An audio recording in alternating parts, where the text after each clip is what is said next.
Manalangin tayo sa Panginoon sa ngalan ng Ama, ng Anak at ng Espiritu Santo. Amen.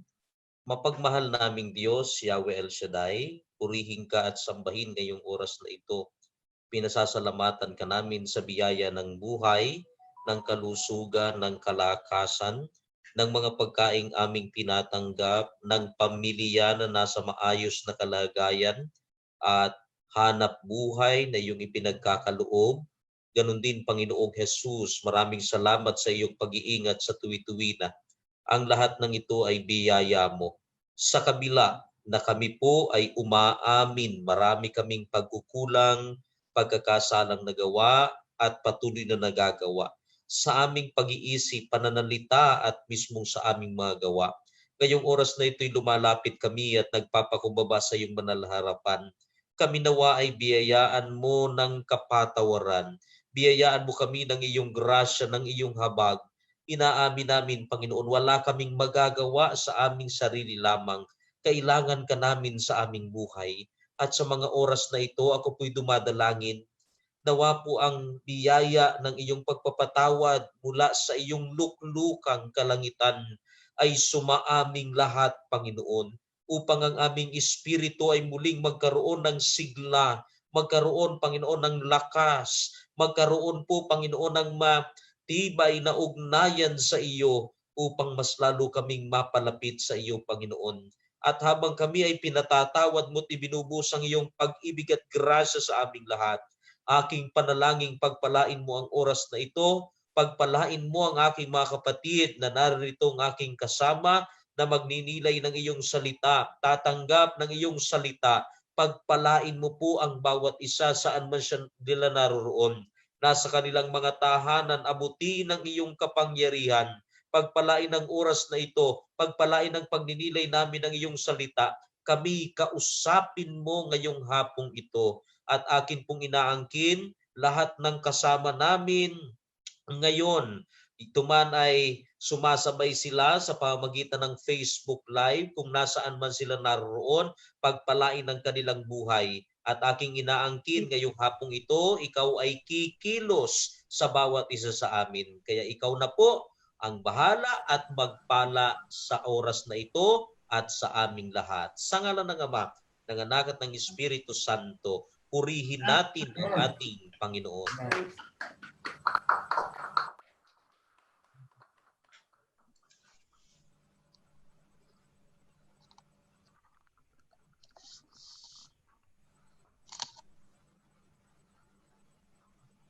Purihin ang Diyos. Palakpakan ang ating Panginoon.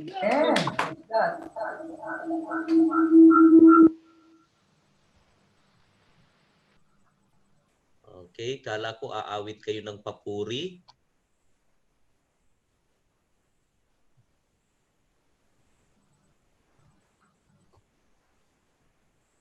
Parang wala na yung mga hindi ko ang dami mo ang sinabi. Pero ako, siyempre gagagirit, no? Ganun naman talaga. Biglang napasabi mo. Kasi nga, ganun talaga yun. Una, kala mo na yun. Una, kala mo wala kang sasabihin. Okay, mapagpalang hapon po sa inyong lahat.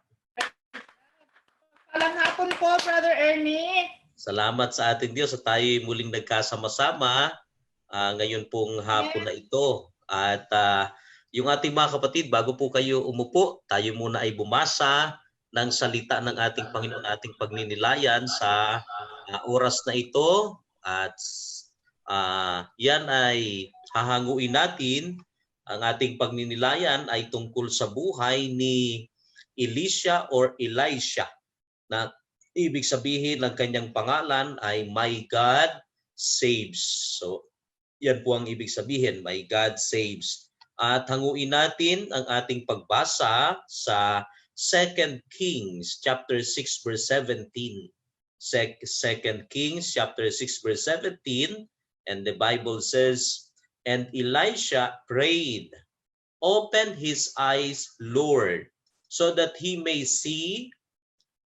Then the Lord opened servant's eyes, and he looked and saw the hills full of horses and chariots of fire all around Elisha.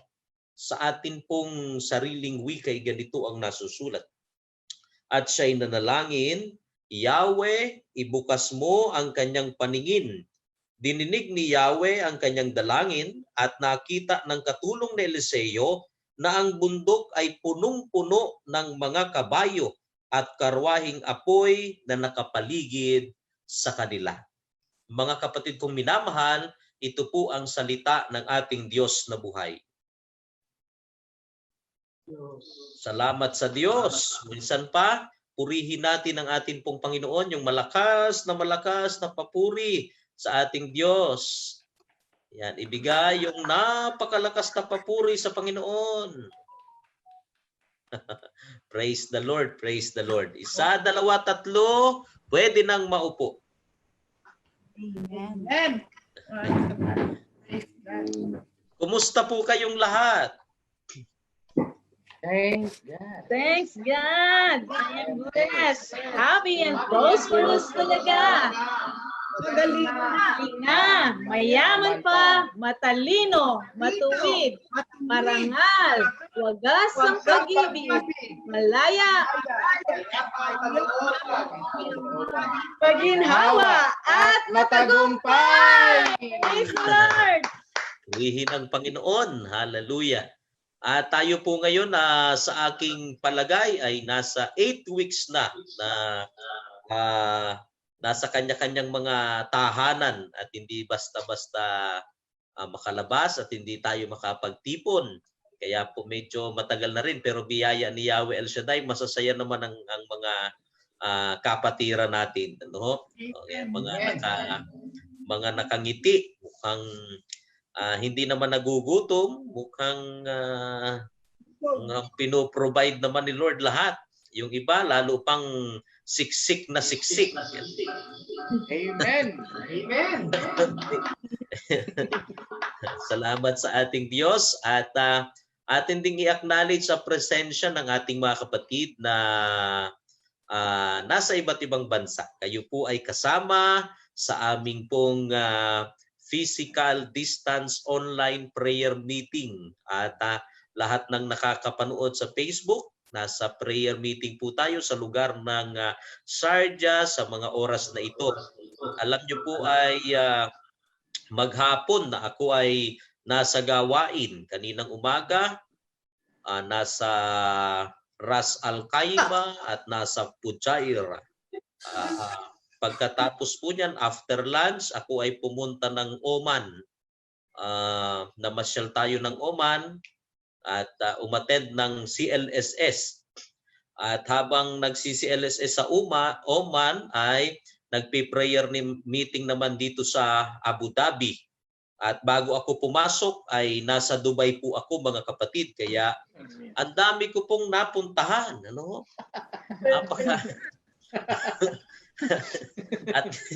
At ngayon po ay Sharjah naman tayo, ano? Sharjah naman.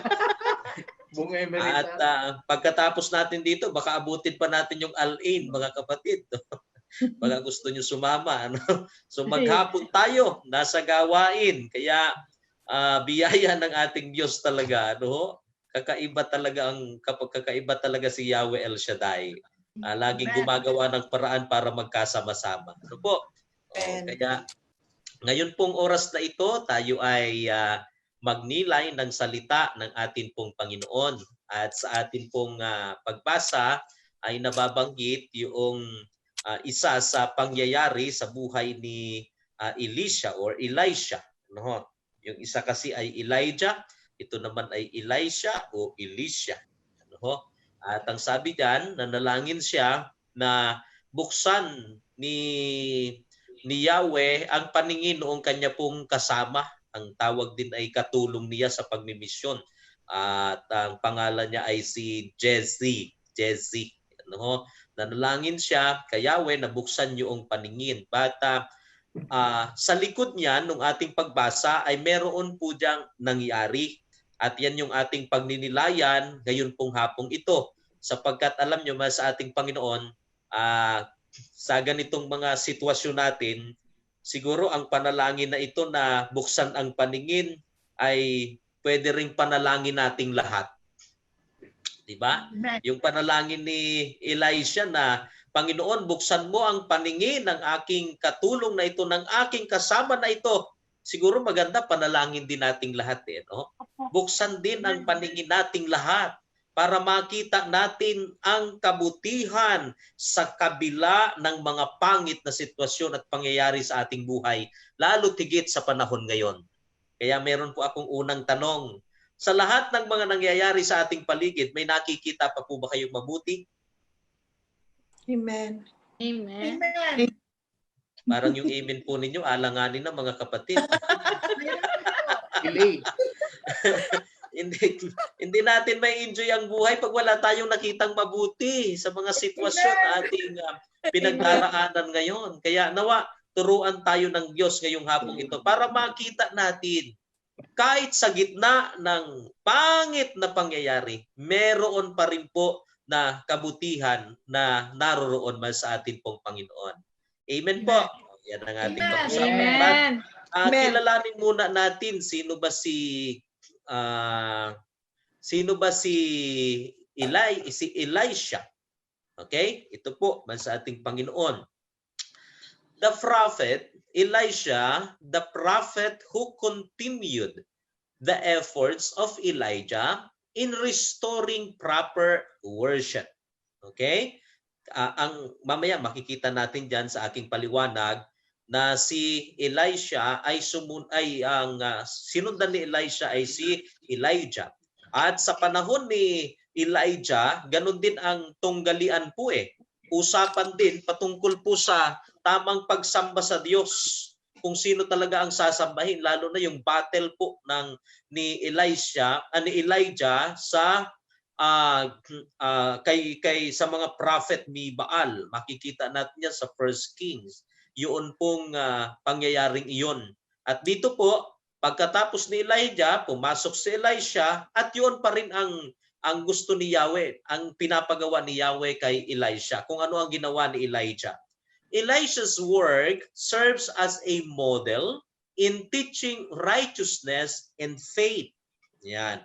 Elisha's work serves as a model in teaching righteousness and faith. Yan yung pinakasentro ng misyon ni Elisha. Ngayon, the time was about 150 years after King David reigned over Israel, and several years after the earlier prophet Elijah had been sent to confront the nation, which had become steeped in idol worship.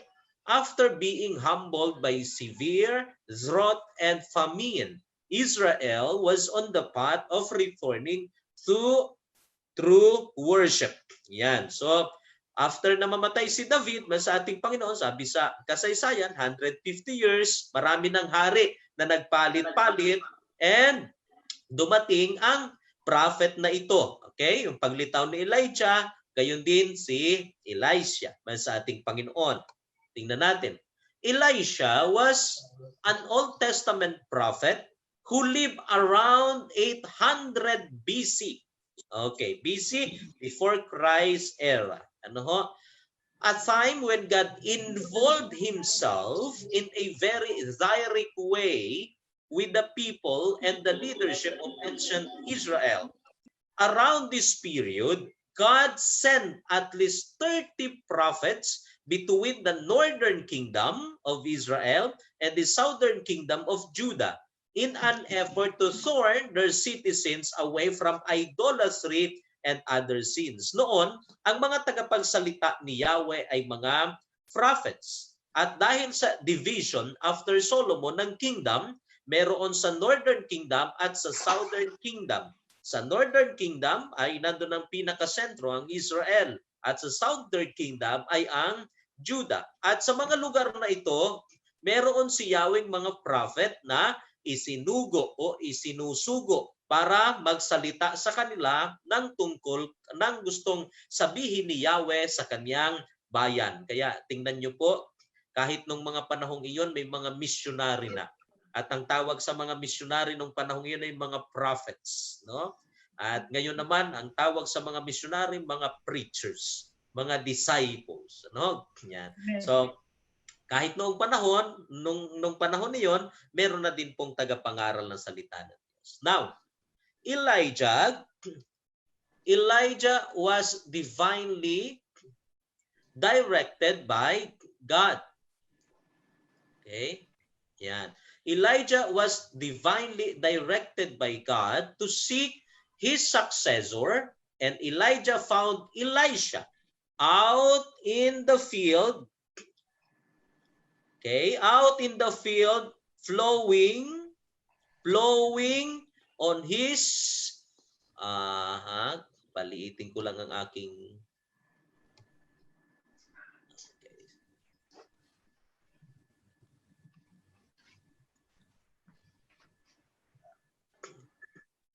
okay, sandali po ha.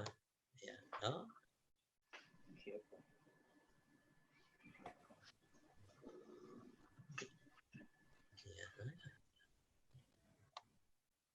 Okay. Elijah was divinely directed by God to seek his successor, and Elijah found Elisha out in a field blowing on his father's farm. Elijah placed his mantle, an outer garment like a cloak, on Elisha's shoulders, and Elisha apparently understood the symbolic act as being appointed to the role of a prophet. Without hesitation, Elisha accepted the call to service, leaving the comfort of his family and home to follow a less predictable life that would require personal sacrifice. At yan po ay nasa 1 Kings chapter 19 verses 19 up to 21. Ito yung moment ng pagtawag ni Yahweh kay Elisha sa pamagitan ni Elijah. Meron pala silang ganoong klase ng pagpili. Ano po? Yan, bibigay yung balabal, tapos pag ibinigay yun sa iyo, hudyat na yun na ikaw ay meron ng misyon, na ikaw ay tatawagin na ni Yahweh at meron na siyang panawagan, bukasyon para po sa iyo. Ano? At iyan po ang nangyari. Okay? So yung pagtawag sa pamagitan ni Elijah kay Elisha. Okay? So yan po mga kapatid sa ating Panginoon. Now, tingnan pa po natin ano nangyari. Sa panahong iyon, ang pinaka-ministry, isa sa ministry ni Elijah ay mga miracles din po. Pagdating kay Elisha, ganoon din tungkol sa mga miracles. At ganito po ang pinaka-ministry ng miracles ni Elisha. Elisha's prophetic ministry included works of healing and restoration. The biblical record also shows Elisha bringing joy to people through miracles from God. His gentle spirit enabled him to have a positive influence on the lives of many in Israel and is revealed in several illustrations and 2 Kings chapter 4 hanggang chapter 6. Nakilala ang ministry ni Elisha sa pamagitan po ng mga miracles. Kaya po yung mga miracles, no? Yung mga himala, nangyayari na po sa Old Testament pa lang. Maraming mga himala nang nangyayari. Kaya yung sigaw ni Nora Honor sa palabas na walang himala ay mukhang hindi yata totoo yun. Kasi sa Biblia, nakikilala si Yahweh sa pamamagitan ng mga miracles. At kahit po sa Book of Acts, di ba, after na si Kristo po ay mag-ascend na, He ascended into heaven, ang mga alagad, nakilala rin sa pamamagitan ng mga himala. Kaya naniniwala po ako, kahit sa panahon ngayon, may mga himala pa rin ginagawa ang Diyos sa buhay ng mga taong nananalig sa Kanya. Amen. Yung lahat ng naniniwalang may himala pa, pumalakpak ng malakas.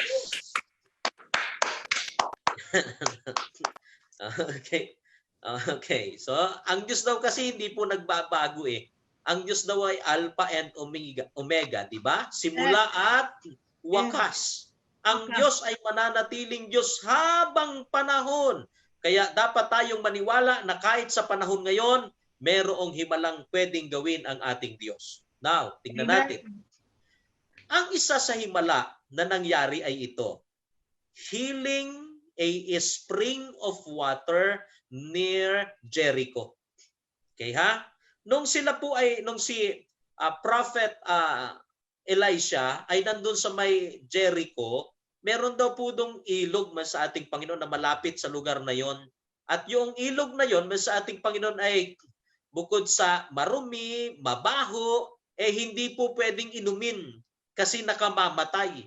At alam nyo ang ginawa ni Elisha ay ganito. In 2 Kings chapter 2 verse 21, then he went out to the source of the water and cast in the salt there and said, thus says the Lord, I have healed this water from it. There shall be no more death nor barrenness. Alam niyo ba sa ating Panginoon, di ba? Ang sama noong nung tubig ng ilog. Tapos anong ginawa ni Elisha? Nilagyan po ng salt. Okay? Nilagyan ng asin. Binuhusan sa ating Panginoon. At pagkatapos na buhusan, yung tubig po ay pwede nang inumin. Masarap nang inumin. At sabi niya, wala nang mamamatay. Di po ba? Miracle po ba yun? Miracle. Amen. Amen. Amen. Amen. Miracle po. Diba? Himala yun no? Ang pangit, yung tubig, tapos hindi mainom, yung makakainom, namamatay. And then anong gagawin lang ni, lalagyan lang niya ng asin. Yeah. And then wala nang mamamatay. Now, may kasunod pa po. Ang kasunod na miracle ay granted an impoverished family of faith, a financial blessing. Yan. Sa 2 King chapter 4, verse 1 hanggang 7. Napakaganda po nung istorya dyan. Meron pong asawa yung isang prophet din, pero namatay na yung prophet na yon. At naging balo na yung kanyang asawa, may naiwan po na 2 anak. Alam niyo po, dahil sa hirap ng buhay, meron po silang pagkakautang, sabi roon sa istorya. May utang, yun pong babaeng balo, at gusto nang maningil nung inutangan. Ngayon, wala silang maibayad. Kaya ang sabi po nung inutangan, dahil wala kang maibayad, yung anak mo na lang. Sila na lang ang ang kukunin ko, tapos gagawin na lang alipin. Ngayon, itong babaeng balo, lumapit po kay Elisha. At ang sabi po, tulungan mo naman ako kung ano ang gagawin. Alam niyo ang tanong ni Eliseo o Elisha, ang sabi po niya sa ating panahon, ano ang meron ka pang natitira dyan? Ang sabi ng babae, meron pa po akong isang boting langis. Yung panluto ng tinapay nila. Okay? Meron pa po akong isang bote. Ano alam niyo sabi ni Elisha? Sige, humingi ka ng mga bote sa kapitbahay mo. Yung lahat ng bahay, puntahan mo, humingi ka roon ng bote at dalhin mo sa bahay mo, tapos magkulong kayong mag-iina. Okay?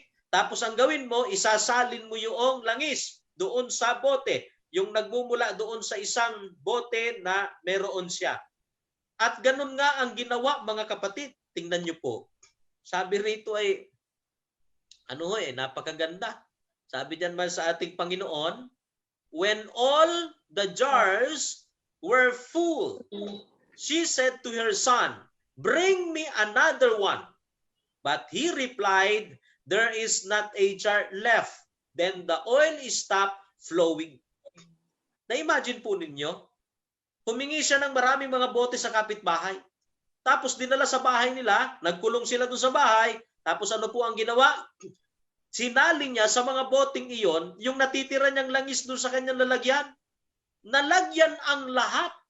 Kaya dito sa binasa natin nagtatanong pa siya, nasan pa yung ibang lalagyan? Baka meron pa. Lagyan pa natin. Ang sabi ng mga anak, wala na po, ubos na. At nung sinabing ubos na, doon lamang tumigil yun pong pagtulo noon pong langis doon sa bote. Miracle po ba yun? Amen. Amen. Kahit noon nangyayari na ang maraming himala. Kaya maniwala tayo. Kahit sa panahon ngayon, pwedeng gumawa ang Diyos ng himala. Amen. Tingnan mo, ilang buwan ka nang walang sahod, walang trabaho. Hanggang ngayon, hindi pa rin nagugutom. Busog na busog pa rin, mga kapatid. Amen. Di ba? Amen. Himala ng Diyos. Ay Brad, may nagbibigay lang sa akin, Brad, yung mga kapatiran. Himala nga yun ng Diyos eh. Di ba? Kung hindi hinihipo ng Diyos ang puso ng mga kapatid na yon para ibigay sa iyo ang pangailangan mo, walang magbibigay. Pero dahil hinihipo ng Diyos ang puso, kumikilos ang Diyos sa buhay ng bawat isa at tinuturo ang magbigay. Amen. Yun. Okay. Pangatlo po ay ito. He prophesied that they would have a son who would bring them great joy. Okay? Yan na. Okay. Doon po sa may langis, yung babaeng balo, sabi ni Elisha ibenta yung langis para makabayad doon sa utang. So yun po yun. Okay. Dito sa pangatlo naman, he prophesied that they would have a son who would bring them great joy. Okay? Meron po sa 2 King chapter 4 verse 8 hanggang 22, meron po diyang kasaysayan na meron pong pinuntahan si Elisha na isa pong mayamang babae at meron po siyang asawa, pero ang asawa niya medyo maedad na. At yun pong na yon, mga kapatid, yun pong mayamang babae na yon, yung mag-asawa, mabait po sila. At ang ginawa po nila, dahil pumupunta nga si Elisha sa kanila, nag-usap yung mag-asawa, sabi niya, pagawa kaya natin ng matitirahan si Elisha para pag pupunta siya dito sa atin, di meron siyang matutuluyan. At ganoon nga po ang ginawa. Pinagawa nga ng matutuluyan si Elisha. At alam niyo po, sa kabutihang loob ng mag-asawa, na-touch yung puso ni Elisha. Kaya kinausap niya yung kanyang katulong. Ang sabi, ano kaya ang pwede nating magawang kabutihan sa mag-asawa ito? At ang sabi noong katulong, ang sabi, ang alam ko po, wala pa silang anak hanggang ngayon. Kasi ang asawa niyang lalaki, medyo maedad na. Kaya pinatawag ni Elisha yung babae at kinausap niya. Sabi niya, sa susunod na taon, magkakaroon ka na ng anak. Yan. At yung babae, medyo nagulat pa po, at hindi makapaniwala. Pero sabi po diyan sa verse natin, totoo pong nangyari. Nagkaroon nga po sila ng anak. O tingnan niyo po, mga kapatid ko sa ating Panginoon, napaka-epektibo ng panalangin ng lingkod ng ating Diyos. Amen po? Amen. Ha? Amen. Pag talaga lingkod ng Panginoon, pinakikinggan ng Diyos. Kaya matindi ang pagsama ng Diyos kay Elisha. Sabi niya, magkakaroon kayo ng anak at nagkaroon nga. Kaya minsan medyo kinakabahan ako pag yung mga ang nagpapa-pray over sa akin, mga wala pang anak. Medyo kabado ako ng konti kasi ako mismo wala pa akong anak. Kaya nasa sa isip ko, pag ito pinanalangin ko, mauunahan pa akong magkaanak.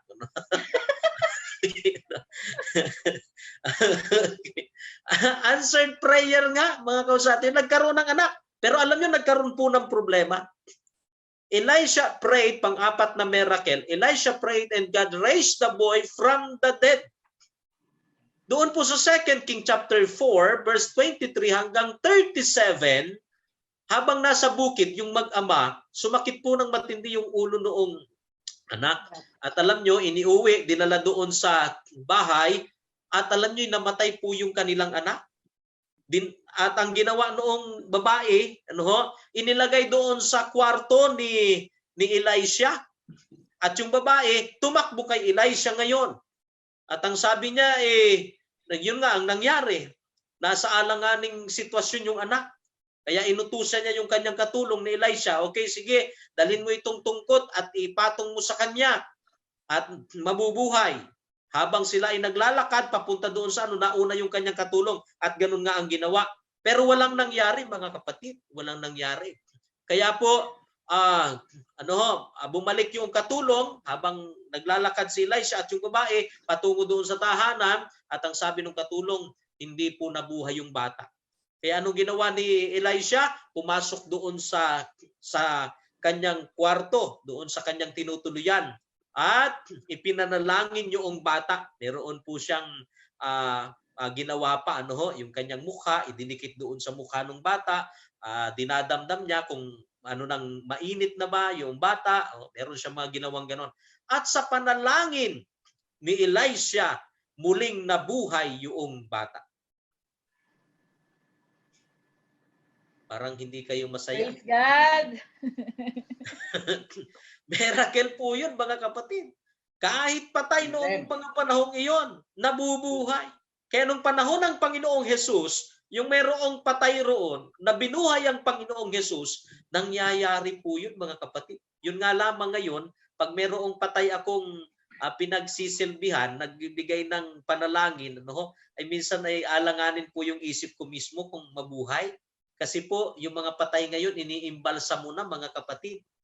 Ang aking pinag-aalala, pag yun ay muling nabuhay, ang dami pong talbos ng kamoting kakainin nun kasi wala ng dugo.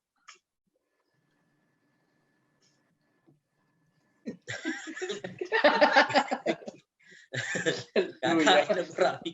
Kailangan ng ampalaya, talbos na kamote, ay kasi iniimpalsa mo na Noong panahon yun, di naman pinag-uusapan yung impalsa mo. Ngayon po ay kinukuha na yung dugo Kaya kapag nabuhay na magmuli, nako, Diyos ko, ang daming talbos ng kamoting uubusin. Ayan. But kidding aside, sa mga nabanggit ko po, mai-enjoy ang biyaya. Ito po ang yung babae. Yan. Shunammite woman ang tawag doon sa babae man sa ating Panginoon. Sila ay hospitable, sila po ay generous, sila po ay available na maglingkod, sila po ay naglilingkod ng willing, sila po ay contented sa kanilang kalagayan, nag-unexpect ang miracle sa kanilang anak, spiritually talaga matured sila, nadidiscern nila, worshiper sila ni Jehovah, and woman of faith. Yung babae, it's all right, everything is all right. Kaya po anong ginawa ni Yahweh sa katuwaan, kahit po yung anak nila na patay na, ay binuhay pa ng Diyos. So, marami pa pong miracles sa ating Panginoon. Mapapansin niyo po yan sa chapter 4 ng 2 Kings. Meron din po diyang isang istorya na kumuha yung isang lalaki ng gulay doon sa bukid. Tapos nung kanilang niluto, ang pangit ng lasa. Kaya sinabi kay Elisha, naku, ang pangit po ng lasa, baka lason ito. Ano ang ginawa ni Elisha? Binudburan po ng harina yung pagkain. At alam niyo ang nangyari, sumarap po ang lasa, mga kapatid. Meron ding kwento doon, 200. Kaya po yung pagpapakain doon sa 5,000 sa panahon ng Panginoong Jesus, sa panahon po ni Elisha, nangyari na yun. Meron pong kwento dyan sa chapter 4 pa rin, baba ng verse pag inyo pong binasa. Meron doon 20 na pieces ng tinapay, na sibadang tinapay. Ang papakainin po ng mga tao ay 100.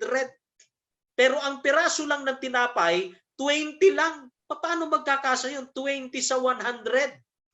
Ano ang sabi noong taong kausap ni Elisha? Hindi po magkakasya, hindi pwede. Ano sabi ni Elisha? Basta ibigay ninyo. At alam niyo po, binigay, nakakain po lahat ng tao. At ang sabi doon, meron pa pong lumabis. Amen. Are you still listening po? Amen. Amen. Meron pong miracle na noon, mga kapatid. Marami ng himalang nangyayari noong mga panahong iyon, mga kapatid. At alam nyo, sa atin pong Panginoon, lahat ng nabanggit ko, celebration. Celebration ng napakaraming himala na ginawa ng Diyos sa pamagitan ni Elisha. But, meron pong salita na lumitaw na ganito. Malaking celebration, but why is it merong ganito pong word na nabanggit sa chapter 6 verse 17 ng 2 King? Ito po ang istorya niyan. Listen to this. Nung panahon ni Elijah, ang hari po ay dalawa sa Israel at sa Juda. Sa Juda, ang pangalan ng hari ay Jehoshaphat at sa Israel ay si King Jehoram. At nung mga panahong iyan, yan po yung panahon na nag-umpisa ang pagiging prophet ni Elisha. Ngayon, meron pong isang pangyayari. Kaya lumabas yung verse na atin pong binasa. Sabi dito ay ganito, then the king of Syria, okay, na si Haring Aram, okay, pangalan nung hari sa Syria. And then the king of Syria word against Israel and took counsel with his servants, saying, in such and such a place shall be my camp. Ito pong hari ng Syria, sa ating Panginoon, ay nakaisip po na digmain ang Israel. Kaya po, ganito po ang nangyari, mga kapatid ko, sa ating Panginoon.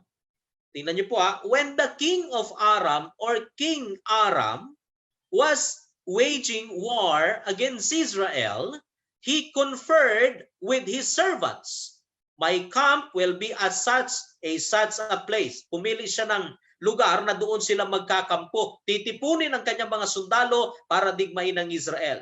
But the man of God sent word to the king of Israel, be careful passing by this place, for the Arameans are going down there. Consequently, the king of Israel sent word to the place the man of God had told him about. The man of God repeatedly warned the king, so the king would be on his guard. Yan. Tingnan nyo ang plano ni King Aram, digmain ang Israel. Pero ito si Prophet Elisha o si Eliseo, nako, pumagitna ngayon. Hindi lang pumagitna, kundi pumanig sa hari ng Israel. At alam nyo ang ginawa, sinusumbong niya. Yung mga plano ni King Aram ay sinasabi kay Haring Joram. No? At lagi na lang yung mga plano ni King Aram ay hindi po natutuloy. Nahaharangan po sa ating Panginoon. Kasi nakakapaghanda agad itong hari ng Israel. At alam niyo po ang nangyari? Ganito. Si King Aram, kayo makinig po si King Aram or King of Aram, ang kalaban Israel.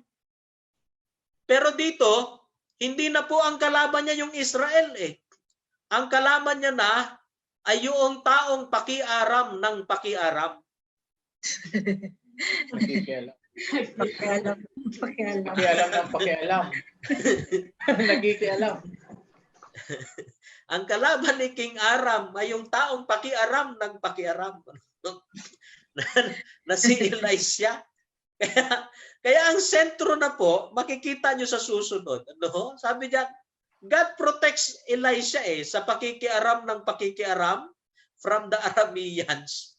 Elisha is caught in the middle between Israel and Arab. Pakiaram ng pakiaram. Okay. Yan. Ayan. Aram. Okay? Elisha is caught in the middle between Israel and Aram. He decides to work with the king of Israel, the lesser of two evils.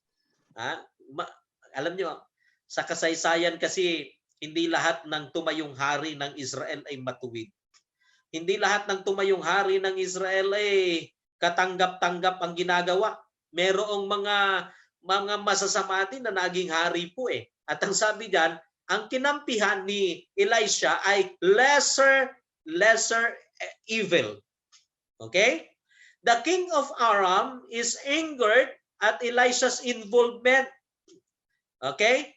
Sends his forces to find Elisha in Dothan. yung lugar. Makita natin doon sa ating nandun siya sa Dotan. Elisha sees his spiritual protection. The king of Aram sends his forces to capture Elisha. God allows Elisha and his servants to see the many forces of the king, even though it was dark. Kaya sa galit ng Haring Aram, sa pakikiaram ni Elisha, nagsugo ng marami pong mga sundalo para ito si Elisha po ay makubkob nila, mga kapatid. Yan. At alam niyo po, nangyari, pinuntahan sila doon sa Dotan. At doon po nag-umpisa yung verse na atin pong binasa, mga kapatid ko sa ating Panginoon. Yan. So, ano ang nangyari? Okay? Yan. Elisha prayed, open his eyes, Lord, so that he may see. Then the Lord opened the servant's eyes, and he looked and saw the hills full of horses and chariots of fire all around Elisha. Alam niyo man sa atin pong Panginoon, ganito po, nung dumami nandun yung napakaraming mga chariots, ang daming mga sundalo ni King Aram, natakot yung kanyang katulong. Sabi, paano na tayo? Ang dami nating kalaban.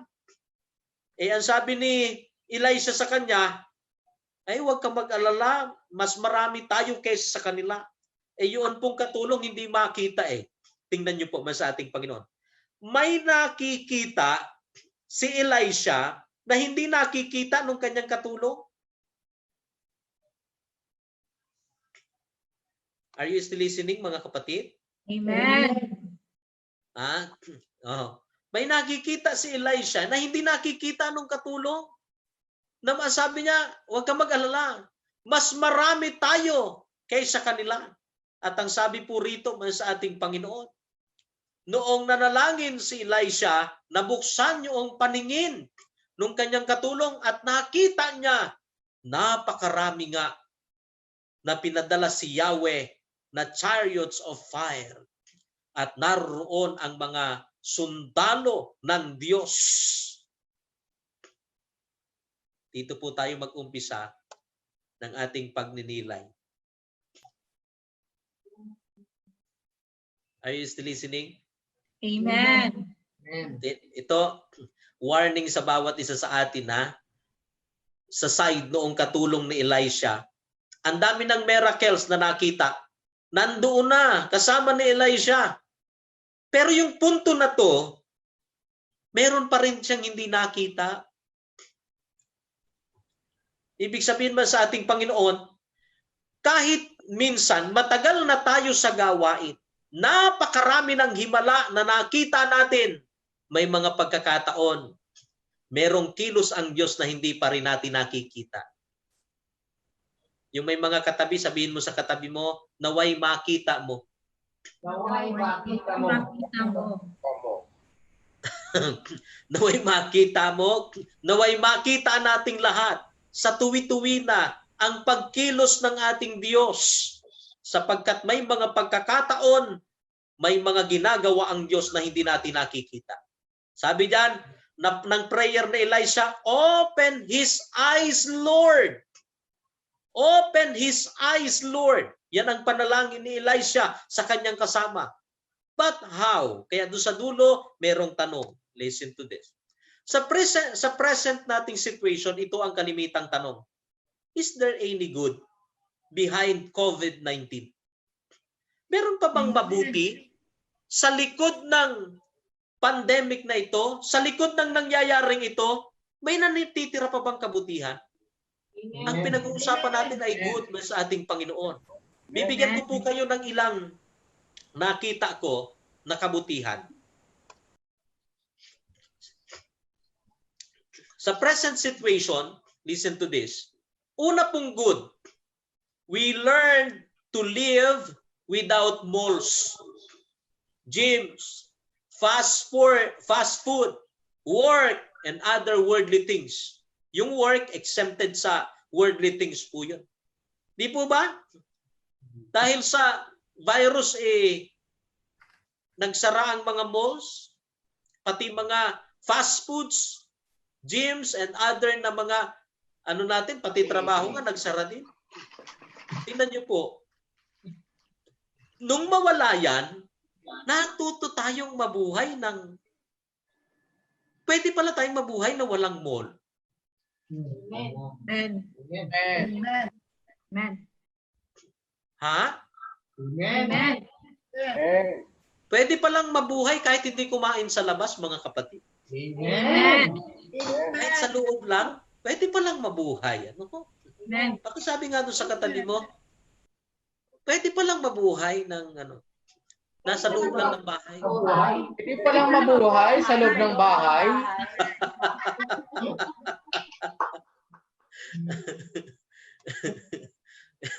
Kasi minsan yung iba, di ba, bored na. Nako. Ang buhay pala natin, hindi lang sa labas, ano, kahit sa loob ng bahay, pwede pala tayong mabuhay. Nung mga, ewan ko kung nasabi ko ito, nung nag-talk ako, yung aking sister wife, ewan ko kung nakapasok yung aking sister wife sa ating Zoom. Anong mga 1 to 2 weeks, nako, bored ang misis ko. Laki ng problema niya kasi nasanay kami, laging nasa labas kami. Ano, yung aking sister wife. Nagtrabaho siya, nag-ano sa school, no? Pumasok sa school, busy. Kaya noong nag-lockdown sa atin sa Pilipinas, nako, bored yung misis ko. No? Pero habang tumatagal, ngayon matagal na eh. Pa 2 buwan na. Ang pinoproblema ko sa misis ko na ngayon, no? Nawili na sa loob ng bahay. Ngayon lumabas. Ang problema ko, baka hindi na masiyahan na laging nasa labas. Pag nawala na yung lockdown, bumalik na sa normal. Naku, baka sisihin naman ako. Pagod ako, ang sakit na katawan ko, ang dami kong ginawa sa labas. Ano? Yan yung inaalala ko. Pero tingnan niyo po, we learn to live without most gyms, fast food, work, and other worldly things. Hindi yung laging meron kang may bagong damit, di ba? Ngayon hindi mo ano yung bagong damit. Di ba? Alam ka namang nandun ka lang sa kami lang po ay kasi medyo inaayos namin yung aming mga hitsura, mga preacher, kaya makikita ninyo kahit sa online lang nagawain, talagang nakaporma po kasi ang usapan namin mga preachers mas malaki yung ating naaabot ngayon. Kasi naka-Facebook, ewan ko kung naka-Facebook live tayo ngayon. Naka-Facebook live ba? Amen. Amen. Mas malayo. Kaya mas marami tayong mga attender ngayon na kasama. Kasi parang buong mundo yata yung mga nakakapanood sa atin. Kaya dapat maayos yung hitsura. Kaya medyo nag-ayos po kami ng konti, mga kapatid. Although mahirap talaga yung ganitong forma kapag ikaw ay nakaupo. Pero walang magagawa kasi nahihiya ako sa mga kasama ko no? At maganda rin makita ng ating mga kapatiran. Kahit na tayo ay hindi makalabas, talagang pinoprovide pa rin ng Diyos ang ating mga pangangailangan sapagkat hindi tayo namamayat. Parang lalo yata akong bumibilog, mga kapatid. Sabi nung misis ko, nawawala na raw yung leg ko, mga kapatid. Kaya nahanap ko pa minsan-minsan. Diba? Yan. So, yan po ang una. Second, how to wash our hands and pay attention to our health again. Bakit? Kasi maraming pagkakataon wala na tayong pakialam sa atin pong kalusugan. Kahit yung paghuhugas ng kamay, sa totoo lang ba sa ating ito aaminin ko hindi po ako ganon ka-aware na sa hugas-hugas po ng kamay, mga kapatid. Kahit yung paglalagay ng alcohol, nung una-una pag may nakikita akong lalaki, lagay ng alcohol sa kamay, napapaisip po ako kung talagang totoo talaga o baka medyo malambot ng konti ito kaya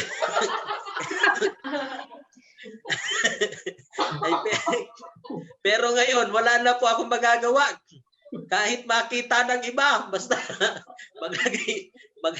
lagi tayo maghugas ng kamay Ngayon po nakakapagbigay tayo ng panahon sa ating sarili.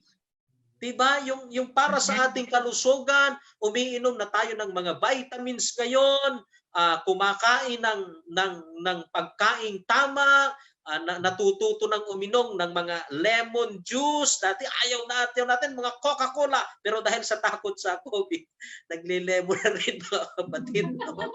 So naglaklakin yung calamansi juice. Diba?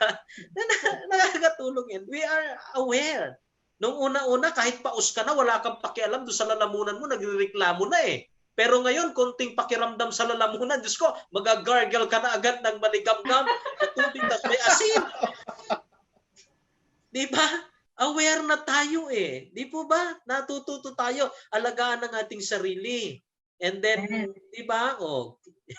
Natututong lumabas ng bahay para magpa-araw. Napakabuti ng Diyos. Amen. Nung una-una, walang ginawa. Lalo tigit yung mga hindi ngayon work from home. Ngayon may mga work from home eh. Parang si Brother Jerry Vicencio, nakikita ko nandun sa rooftop ng kanilang building. Nagbibilad sa araw. Nagpapapawis doon sa nung una-una, hindi mo yan magagawa. Trabaho, bahay, trabaho, bahay. Parang hindi ka nasisikatan ng araw eh.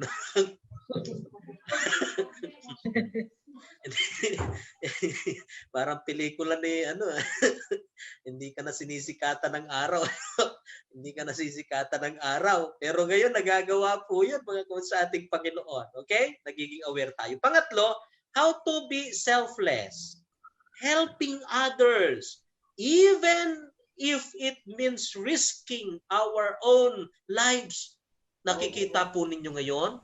Sabi nung isang nurse na nakausap ko, ang isa sa mga ginagamot ngayon sa hospital ay yung mismong doktor, nurse na nag-asikaso doon sa may tinamaan ng COVID. Biruin niyo po yun.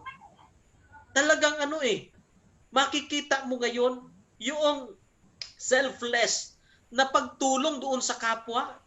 Kasi alam naman delikado. Kapag lumapit ka roon sa may COVID, maaari kang mahawahan. Pero itong mga kapatid natin, nurses, yung mga doctors sa ating Panginoon, they are willing to give and to offer their lives para lang isalba yun pong tinamaan ng COVID. Kaya mga bayani yan, mga kapatid sa ating Panginoon. Bigyan natin sila ng palakpak ngayong hapong ito at pasasalamat sapagkat sila'y isang larawan na handang maghandog. Kaya kayo, mga kapatid, kapag po mayroon panawagan sa pagbibigay ng tulong, mga kapatid, huwag po tayong mag-atubili na magbigay ng tulong. Kapag may maibibigay din lang, ikaw naman, dire-diretso yung trabaho mo, dire-diretso ang sahod mo, hindi ka binawasan ng 25%, buong buo. Tapos ipagkakait mo pa yung tulong doon sa nangangailangan. Kaya tumulong naman tayo. Pag may panawagan, ang ating mga manggagawa na magbigay ng tulong, suporta, magbigay po kayo. Kasi mas mainam yung nagbibigay ng abuloy kesa inaabuluyan. Amen. Amen. Ano po ang gusto nyo?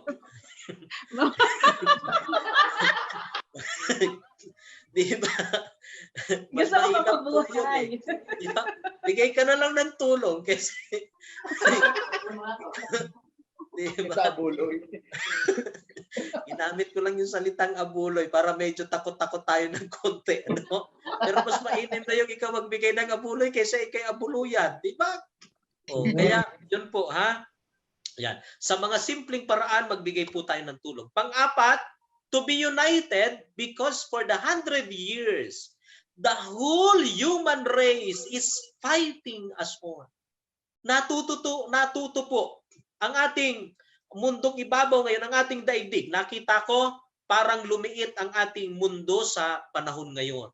Sapagkat bawat bansa ay may coordination sa bawat bansa. At nakikita ko may mga bansa na mayayaman, nagbibigay ng tulong doon sa mga mahihirap sa ating Panginoon. Kita nyo po, hindi lang natin napapansin pero yung pangyayaring ito sa ating paligid, marami pong naitudulot na mabuti. Amen. Interesting po.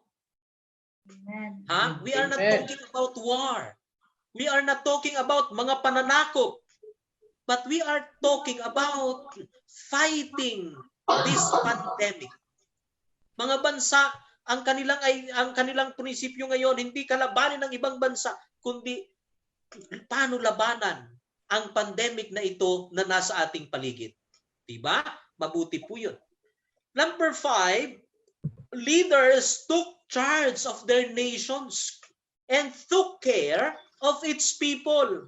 And the people prayed for their leaders' success. Ano po ang ginagawa ngayon sa ating Panginoon?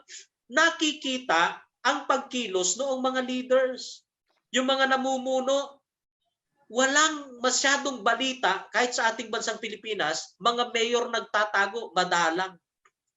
Yung mga mayors, yung mga sa ating senador, ating presidente, busy ng pag-iisip kung paano matutulungan. Ang daming mga mayor ngayon sa ating Panginoon, sila po ay kasama sa pagbibigay ng mga relief. Lalo tingit, meron ako dyan sa may Nueva Ecija na nabalitaan sa ating Panginoon. Ang binibigay na bigas, 1 sako. Meron pang 1,000 peso. May mas, meron pang konting mga binibigay sila, di ba? Natututong magbigay. Kung hindi dumating yung virus na to, nasaan ang mga iyan? Baka nasa ibang bansa namamasyal, mga kapatid. Nakikinig pa po kayo? Amen.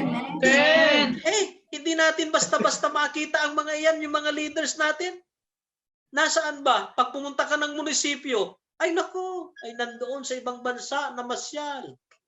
Hindi ko basta makita. Ngayon, nandyan sila. Kailangan silang gumawa. Kailangan gumawa ng paraan kung paanong masusuplayan ang pangangailangan ng bayan. O di ba? At ang mga tao natututong manalangin. Ha? O kayo po ba? Sa panalangin po ba ninyo, pinapanalangin nyo ang mga namumuno? Ha? Amen. Parang awa nyo na po. Ipanalangin nyo naman yung mga namumuno sa atin. No? Amen. Naibigay yung tamang ayuda sa ating mga kababayan. Lalo tigit. No? Na huwag bawasan yung mga pinamimigay na ayuda. Panalangin natin maging tapat po sila sa ating Panginoon. Now, listen to this, mga kapatid ko sa ating Panginoon. Open His eyes, Lord. At nakita natin, kahit sa kabila ng ganitong pangyayari, meron pa rin natitirang good. Pero hindi lahat po ay nakakakita ng kabutihan. Amen?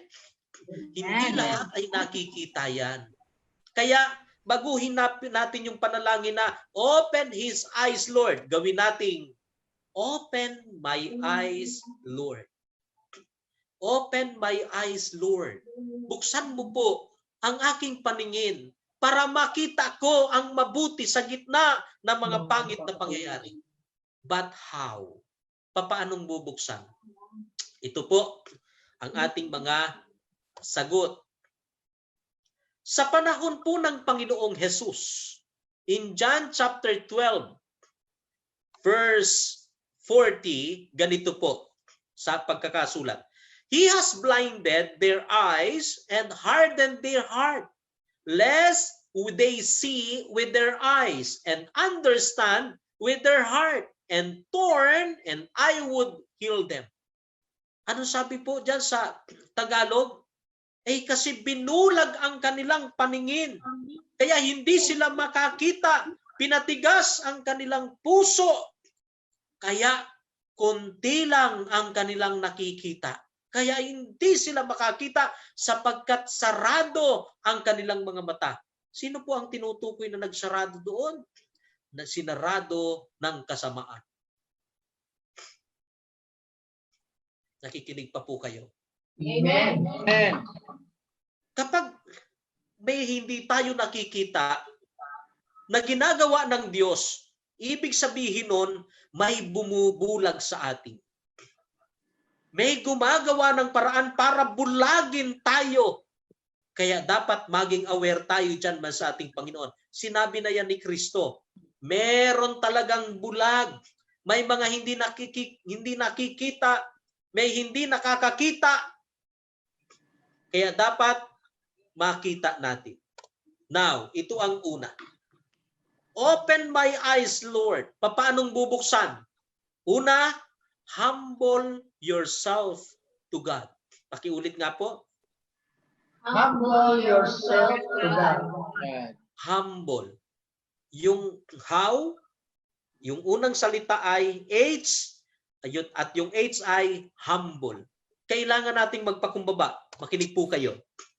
Sa John chapter 12 verse 41 to 43, ganito po ang nakalagay. Ito'y kadugtong din ng akin pong binasa tungkol sa sinabi ng Panginoong Jesus. Sabi diyan, these things Isaiah said because he saw his glory and he spoke of him. Nevertheless, many, even the rulers, believe in him. But because of the Pharisees, they were not confessing him for fear that they would be put out of the synagogue, for they love the approval of men rather than the approval of God. Maraming mga naniwala noon. Pero itong kausap ni Kristo na nasa harapan ng mga Pharisees, hindi naniniwala kay Kristo. Bakit daw? Kasi baka maisantabi sila sa sinagoga, makuha ni Kristo yung kanilang posisyon. Bakit? Ano ang gusto nila? Ang gusto nila ay sumikat sa mga tao. Ang gusto nila, makilala sila. Ang gusto nila, makita sila. Yung pagiging nila, sikat. Yun ang kanilang gusto. Kaya mas sa ating Panginoon may paalala. Makinig po kayo. Arrogant. Yung pagiging arrogante, super proud, make us blind. Yung mga mapagmataas, yung itinataas ang sarili mas sa ating Panginoon, nakakabulag po yun. Pakisabi sa katabi mo, sister, Brother. Sista. ang mayabang, pagiging mayabang, sabihin mo, pagiging mayabang, Pagiging mayabang. nakakabulag yun. Nakakabulag yun. Yes. Bakit? Yan sinasabi ni Kristo eh. Naging bulag sila. Hindi nila makita yung mga miracles na ginagawa ng Diyos. Nakikita yung ginagawa ni Kristo. Bakit hindi nakikita? Because they are proud. Ang gusto, sumikat ang sarili, makilala ang sarili. Hindi marunong magpakumbaba. Kaya hindi sila makita. Kaya hindi gumaling. Kasi mas sa ating Panginoon, nandoon sa isipan ang pagiging mapagmataas. Kaya hindi nakakarating ang tulong ng Diyos. Tingnan niyo po, pag ang isang tao mapagmataas, sarili lang ang nakikita, walang ibang magaling kundi siya. Amen. Parang tahimik kayo to. Amen. Hindi nakikita yung ginagawa ng iba, hindi nakikita kung ano ang kakayanan ng iba, hindi nakikita kung ano yung napakagandang ginagawa ng iba. Hindi nakikita. Ano lang ang nakikita? Aba, ako yan. Ako ang nakakaalam yan. Basta ako. Ulitin ko, ang pagiging arrogante, ang pagiging super proud, make us blind. Sana makaramdam tayo. Baka kaya hindi mo nakikita ang ginagawa ng Diyos sa buhay mo kasi ang nakikita mo lang ay ang iyong sarili.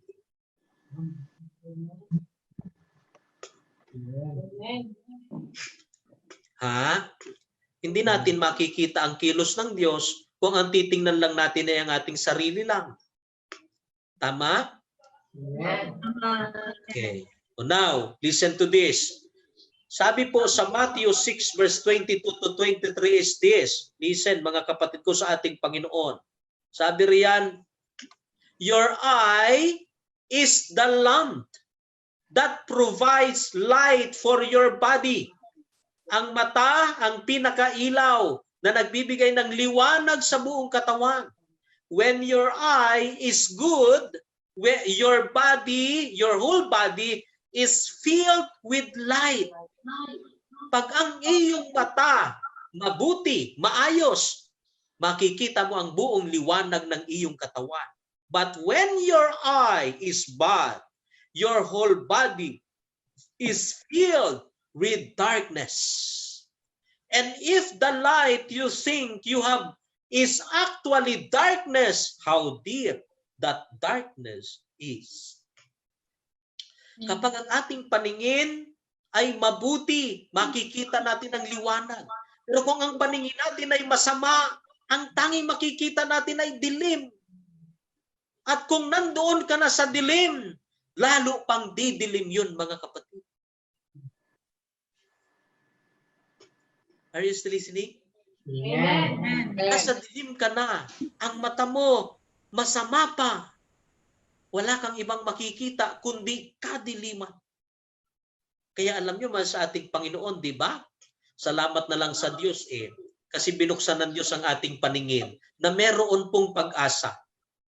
Are you still listening? Amen. Na meron pong pag-asa sa ating Panginoon. Meron akong isang nabasa sa Facebook na nag-post. Ang sabi roon daw ng WHO, World Health Organization, ang sabi doon, ang virus ay makakasama na natin. Therefore, kailangang sanayin ng ating katawan na dapat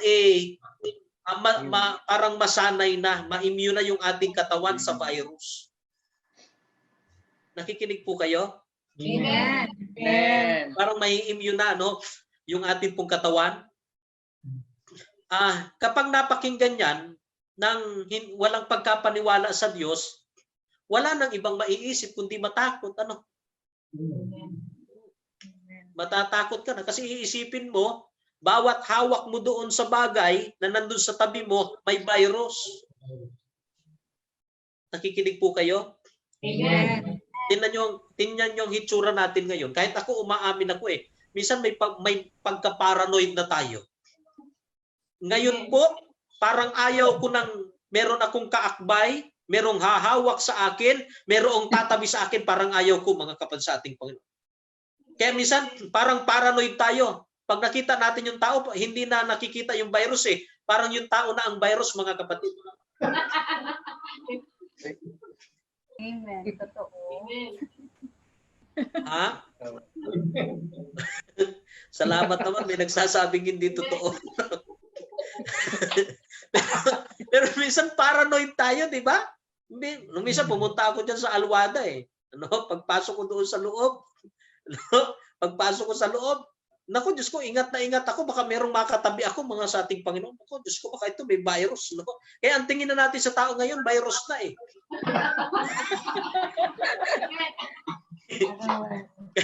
Kaya salamat sa Diyos kasi malayo ako sa misis ko ngayon. Kung magkatabi kami, baka isipin ko, virus na din.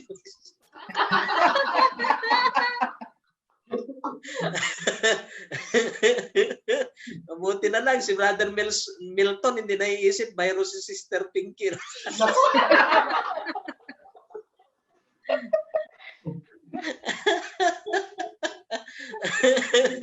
Wala ko usapan Minsan paranoid tayo, di ba? Pag humawak ka sa isang bagay, kailangan mo maghugas ka agad ng kamay. Kaya natutuwa po ako mga sa ating alam nyo, nung ako po ay nasa Quezon Province, hindi pa ako nagpipreacher noon. Talaga ang trabaho namin magbubukid. Nagko-kopra kami. Quezon Province kopra ang naririyan Yan talagang trabaho para sa ating Panginoon. Kaya kung mayroon kayong koprahan sa Pilipinas, pwede nyo akong isama. O papaupa ako ng pagtatrabaho doon alam ko ang trabaho dyan. Kaya yung akin pong kamay, sa ating Panginoon, talagang kamay na pang bukid talaga yan. Yung itsura ng kamay ko. Pero ngayon natutuwa po ako Kasi Pag tinitingnan ko yung kamay ko, mas maputi pa sa mukha ko, mga kapatid.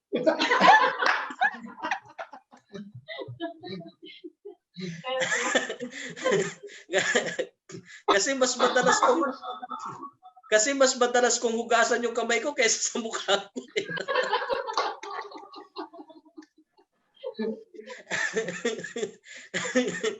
Maya-maya, pagkakain ka, hugas ka, ano. Yan. Mag-ano ka, may gagawin ka, hugas ka na naman uli. Kaya ang ganda po ng kamay ko ngayon, mga kapatid eh. Ano? Smooth na. Pag nakabalita ka, nakarating sa iyo pangit na balita, at ang nakita mo ay pangit, wala. Ang papasok sa isip mo mga pangit. Wala na yatang pag-asa, wala nang mangyayari, hindi na babalik sa normal, wala nang ganito, ganyan, mapapahamak na. Mga kapatid ko sa ating Panginoon, oras na para tayo'y magpakumbaba sa harapan ng ating Diyos at humingi ng tulong sa Kanya. At aminin natin, wala tayong magagawa kung wala ang tulong ng Diyos sa ating buhay. Amen. Okay? At humble yourself to God. Second, open my eyes, Lord. Papaano? Obey God. Sumunod tayo sa Diyos. Makinig po kayo. May isa pong pangyayari sa buhay ni Elijah kasi nung panahon niya, nagkaroon po ng hirap doon sa kanya pong lugar. Kaya po sa ating Panginoon ng tagtuyot. Kaya po ang hari sa panahon niya, ay si Haring Akab, At sila ay naghihintay po ng ulan. At sa kanilang paghihintay, ito po ang isa sa naisulat sa 1 King 18:43 verse 44. Sabi diyan, go and look toward the sea. He told his servant and he went up and looked. Tingnan nyo, si Elijah po, si Elias, meron din po siyang katulong, meron siyang kasama. At ang sabi niya doon sa kasama, tumingin ka doon sa may dagat. He told his servant and he went up and looked. There is nothing there. Sabi noong kanyang katulong, wala po. Wala namang ulap doon Wala, hindi talaga uulan. He said, 7 times Elijah said, go back. Tingnan niyo po, paulit-ulit sinabi ni Elijah 7 times. Punta ka uli, tingnan mo. The 7th time, the servant reported, a cloud as small as a man's hand is rising from the sea. Nakita niyo po sa ating Panginoon?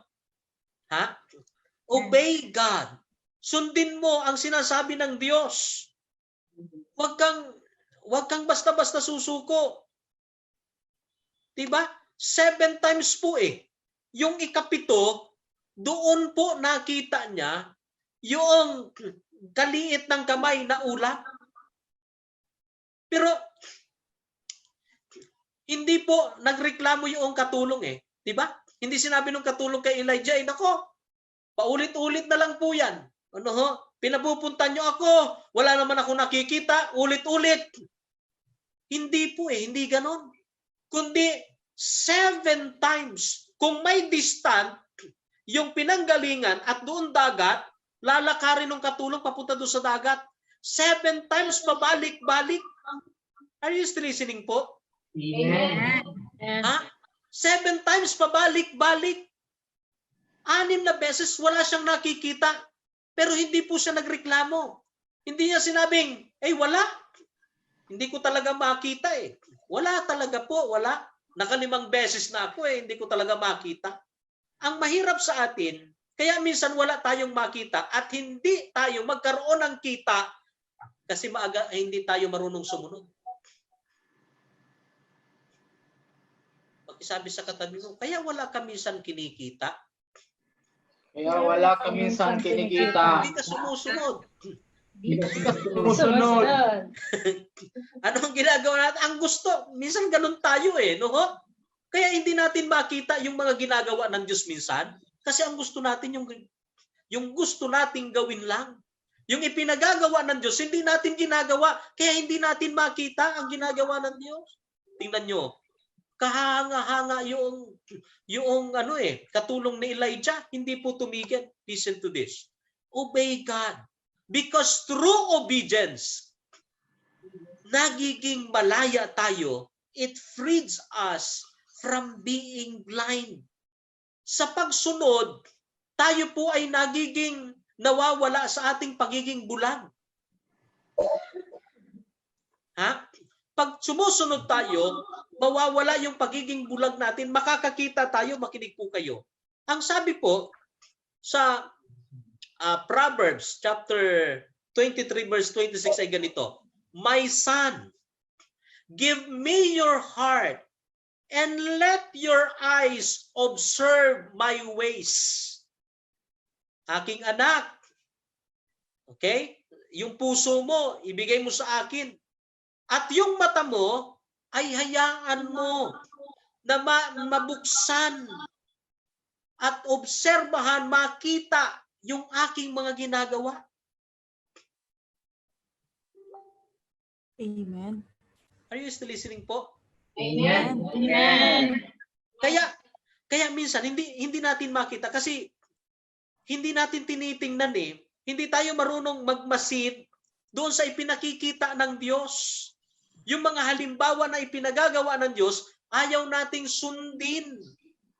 Tingnan niyo po sa ating Panginoon, may payo sa mga anak. Oh, yan po ay Proverbs chapter 4 verse 10. Ang sabi po ay ganito, My child, listen to me and do as I say, and you will have a long and good life. Amen. Kinig po kayo? Amen. It is all about obedience. It is all about sa ating pagsunod sa Diyos. Tungkol sa pagsunod sa Diyos, tungkol sa pagiging masunurin. Bakit kung minsan ang mga anak napapahamak? Di ba? Hindi sumusunod. Kaya naniniwala po ako pag tayo ay sumusunod, lumalaya tayo sa pagiging bulag. Amen. Tama po? Amen. Ha? Kaya yung lahat ng gustong makalaya sa pagiging bulag, matuto po tayong sumunod. Kasi ang pangako sa anak na masunurin, long and good life. Mahaba at matagumpay, maayos na pamumuhay. Bakit maraming anak napapahamak? Kasi hindi talaga marunong sumunod. At kapag napahamak, ano ang sasabihin? Nabulag po ako sa aking ginusto noon. Hindi ko po nakita yung mga tuntunin na ipinapagawa niyo po sa amin. Hindi ko po nakita yung mga dapat ay aking palang gawin na ipinagagawa mo. Hindi ko po nakita. Di ba? Kahit sa mga naglilingkod sa Panginoon, yan din ang tinuturo. Maging masunurin tayo. Amen po. Amen. Yun. Pumalakpak ang lahat ng mga masunuring. Yan ang hindi bulag. Tingnan nyo sa ating bansang Pilipinas. Sinabi na, pag lockdown, huwag kang lalabas. Huwag kang labas ng labas. Anong ginagawa ng mga labas ng labas. Pag nahuli ng pulis, alam na nila merong penalty. O di ba? Labas pa rin ng labas. Yung iba naman party ng party. Biruin mo, may virus na nga, yung iba nag-iinom pa ng alak. Saan ka nakakita ng ganyan talaga? Kakaiba talaga tayo mga Pilipino. Saan ka nakakita? Hirapan na nga doon sa pagkita ng pera, minsan lang makatanggap ng pera, nagsusugal pa mga kapatid. Pinagsusugalan pa, talaga hindi mo maintindihan, no? Kakaiba talaga tayo mga Pilipino. Enjoy na enjoy Nag-iinom ng alak, nagsusugal, nagdi-deliver ng alak, nakalagay doon sa ambulansya. Kung saan ka nakakita ng gano'n mga kapatid, no? Okay? And finally, sa ating Panginoon, para makita natin, kailangan willing tayo. That is, How. Ano ho? Pangatlong word sa how, W. Willingness ay napakahalaga. At ang sabi ganito, okay ha, yun ding kasama at katulong ni Elisha, wala din siyang reklamo. Hindi niya sinabing, wala nga po akong nakita. Hindi. Bagkus porsigido siya. Nang sabihin ni Elisha, tingnan mo uli, mas marami tayo kaysa kanila. Anong ginawa ng katulong? Tiningnan uli. At nakita niya na napakarami palang tulong na dumarating sa kanila para sila ay ipagtanggol sa mga kalaban. Amen. Sa Matthew chapter 13 verse 15, for the heart, okay? For the hearts of these people have grown dull. Their ears are hard of hearing, and their eyes they have closed, lest they should see with their eyes and hear with their ears, lest they should understand with their hearts and turn so that I should heal them. Yan po ay kadugtong din sa dyan na aking pong binasa. Ang sabi doon man sa ating Panginoon, ang puso nila ay naging dal na, parang naging manhid na. Ang kanilang puso, mapurol na. Ang kanilang mga puso, mapurol ang kanilang isipan. Ang mga mata nila, hindi nila ibinubukas, kundi bagkus na, sa halip na ibukas, saraduhan pa ang kanilang mga mata, kaya hindi nila nakikita ang ginagawa ng Diyos at ang pagkilos ng Diyos. Alam nyo ba sa ating Panginoon, ito ay napakahalaga. Para mabuksan ang ating isipan, kailangan yung willingness. Willing ka na makita mo ang ginagawa ng Diyos. Willing ka, bukas ang isip mo, bukas ang puso mo, bukas ang mata mo para makita mo. Kasi alam nyo, may kasabihan tayo eh. Alam nyo kung sino yung mahirap gisingin? Ha? Yung nagtutulog-tulugan. Yun, ang mahirap gisingin yung nagtutulog-tulugan. Ang mahirap din na turuan para makita ang mabuting ginagawa ng Diyos, ano yun? Yung nagbubulag-bulagan. Yung nagbibingi-bingihan. Yun yung napakahirap ituro ang ginagawa ng Diyos. Yun yung napakahirap sabihin na mahal ka ng Diyos. May ginagawa ang Diyos sa buhay mo. Hindi ka pinababayaan ng Diyos. Kapag yung nagbubulag-bulagan, nagbibingi-bingihan, yung nagsasara ng kanyang puso sa Diyos, yun po ang mahirap turuan. Nakikinig po kayo. Amen. Tandaan niyo po ito. Pag hindi tayo willing na makita ang kabutihan ng Diyos, matatagot, hindi natin makikita. Pag walang willingness na makita ang kabutihan ng Diyos sa buhay mo, hindi mo talaga makikita. Kahit sino pang magsabi sa iyo, hindi. Kahit na ikaw ganyang naghihirap-hirap ka ngayon, kahit wala kang trabaho, mabuti ang Diyos. Pero kung sarado ang isip mo, sarado ang mata mo, hindi mo makikita. Kaya sa hapong ito, tinuturuan tayo. Buksan mo naman ang paningin mo. Sabihin mo sa katabi mo, buksan mo ang paningin mo. Buksan mo ang paningin mo. Wag mong may kadugtong pa, sabihin mo, buksan mo ang paningin mo. Buksan mo ang paningin mo. Wag mo hayaan Huwag mo hayaan na isarayan ng Diyos.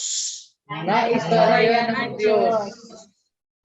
Anong gusto nyo? Bukas ang mata o saraduhan na ng Diyos? Bukas ang mata. Buksan na lang natin mga kapatid. Kapag willing tayo na makakita, it will help us to see the good out of bad situations in our life. Alam niyo kung ano ang nangyari? Ganito po. Sa 2 King chapter 6 verse 18, kadugtong nung binasa natin, noon pong dumating yung mga kalaban nga, nanalangin uli si Elisha eh. Ang sabi niya, Yahweh, bulagin niyo nga po sila. Abay, nabulag nga mga kapatid. At alam nyo, dito po sa 2 King chapter 6 verse 21, yung lugar na pupuntahan ng mga kalaban, akala nila papunta doon sa Syria. Yun pala, papunta na sila ng Samaria mga kapatid, na naroroon yung hari ng Israel. Kaya alam nyo po, makinig po kayo, kapag pala sarado ang ating paningin kung saan-saan tayo makakarating. Kaya tama sa Ebanghelyo po sinabi ng Panginoon, walang bulag na pwedeng mag-akay sa kapwa bulag sapagkat mahuhulog sila. Parehas. Are you still listening po? Amen. Kaya nawa, kapag makinig po kayo, kapag tayo ay may lalapitan na isang tao, siguraduhin mo nakakakita yung lalapitan mo kung may pangangailangan ka. Amen. Ha? At kung mangungutang ka man, siguraduhin mo kumikita yon. Baka wala rin kita ngayon Doon ka pa pupunta, uutang ka pa, wala rin nga siya. Okay. Nagbibiro lang po ako.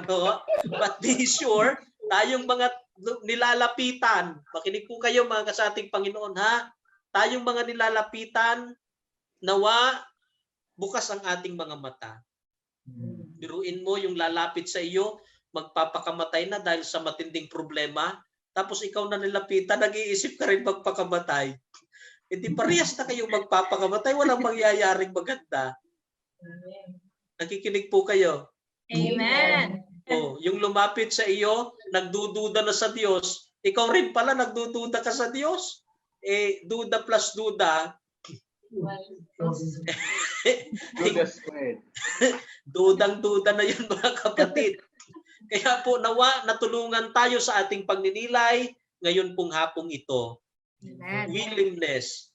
It will help us to see the good out of bad situations.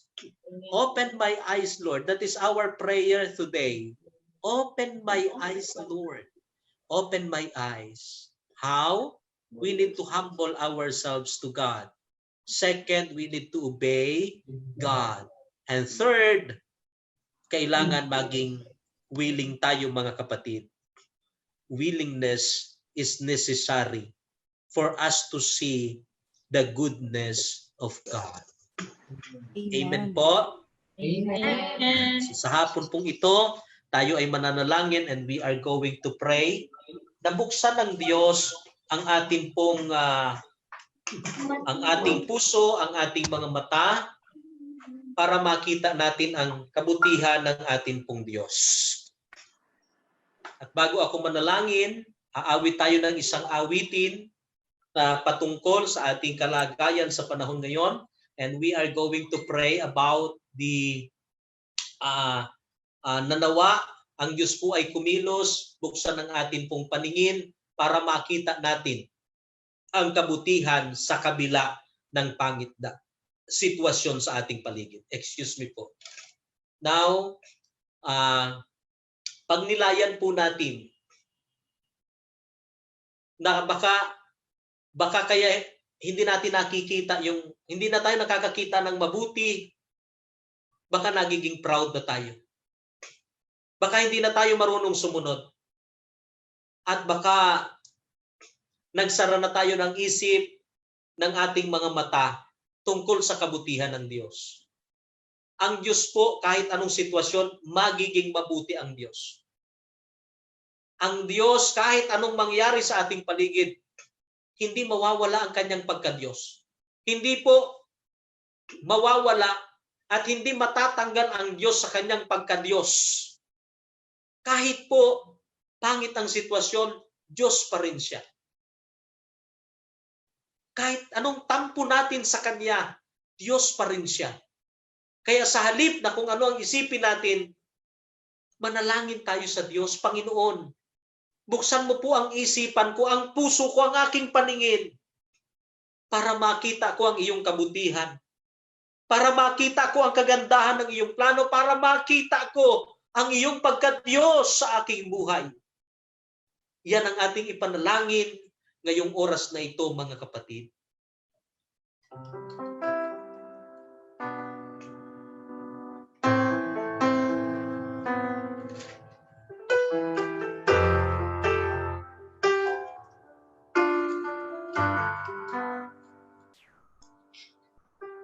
Sa buhay ng tao'y dumarating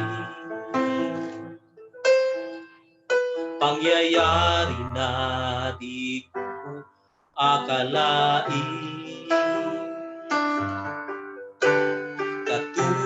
ng ating mapapansin. Laganap sa paligid ang daig. Sa buhay ng tao'y dumarating pangyayari na di mo akalain. Katulad ng ating mapapansin, laganap sa paligid ang daig. Buksan mo ang puso't isipan,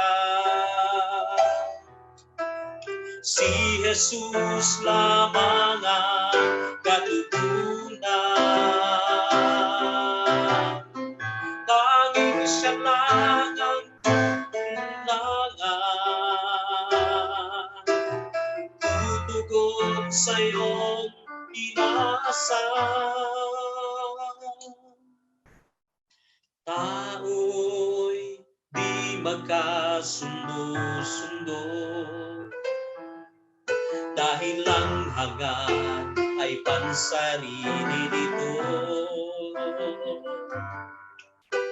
Hanggang kailan kaya magbabago? Hihintayin pa bang lumala ito?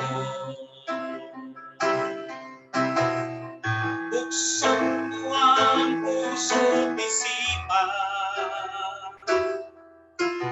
si Jesus lamang ang katutunan. Tanging siya lang ang iyong kailangan,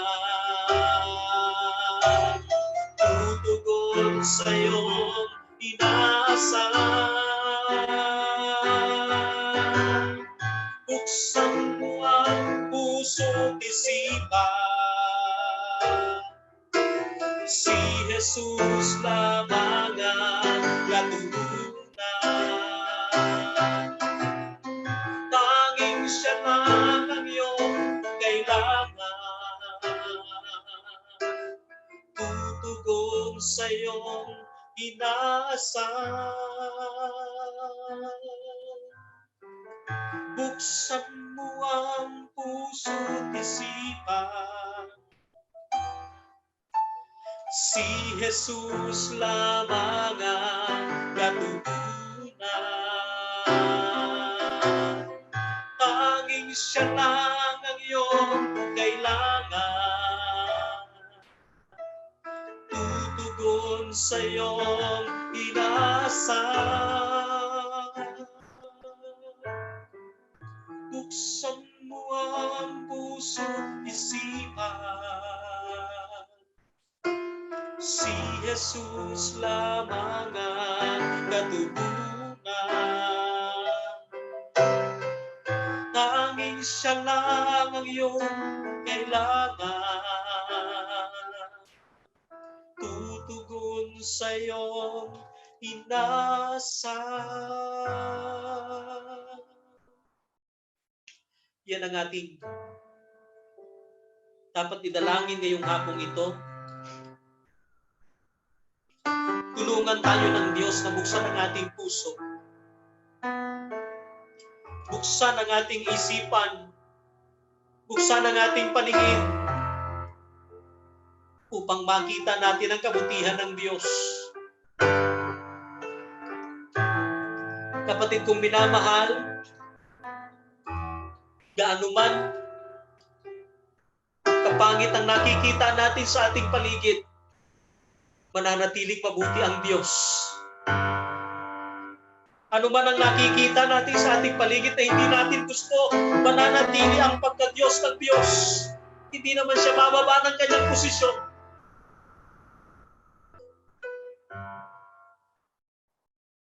Sa halip na tayo magtakbo sa Kanya,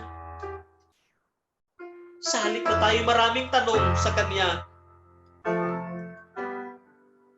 ang gawin natin, Sikapin natin mabuksan ang ating paningin para makita ang kabutihan ng Diyos.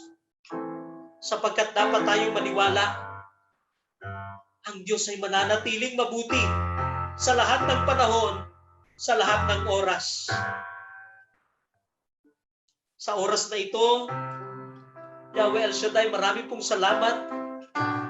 Dinala mo kami sa pagninilay na kailangan mabuksan ang aming mga mata, mabuksan ang aming isipan sa iyong kabutihan sa bawat isa sa amin. Tulungan mo po kami, Panginoon, na makita ang lahat ng iyong kabutihan sa bawat pangyayari ng aming buhay. Tulungan mo kaming makita ang iyong mga ginagawa sa amin kahit sa gitna ng mga problema at pagsubok sa aming buhay. Tulungan mo kaming makita ka ang lahat ng iyong kabutihan sa amin. At ngayong oras na ito, aking panalangin, pagpalain mo ang aking mga kapatid.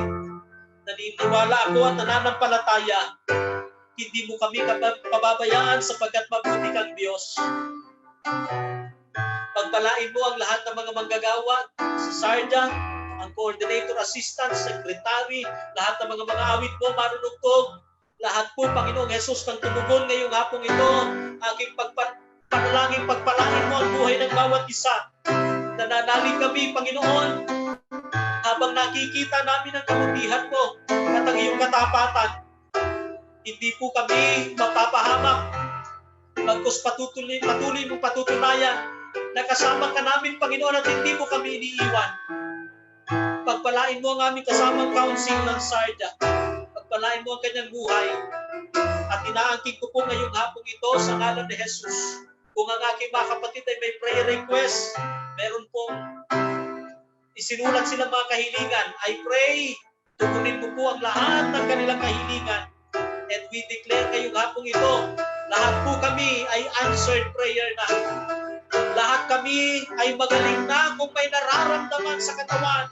Lahat kami ay pinagpapala mo. Lahat kami ay pinagpapala mo kasama ng aming mahal sa buhay na malayo po. Malayo sa amin, nasa Pilipinas o nasa ibang bansa, pagpalain ang buhay ng bawat isa. Yahweh, maraming salamat, Panginoon. Buksan mo ang pusong isipan. Si Jesus lamang ang kaluguran. Tanging siya lang ang iyong kailangan. Tutugon sa iyong inaasahan. Naway masumpungan natin sa kabutihan ng Diyos ang biyayang hatid niya sa ating lahat. Pagpalain tayong lahat ng Panginoon sa ngalan ng Ama, ng Anak at ng Espiritu Santo. Marami pong salamat. God bless po sa inyong lahat.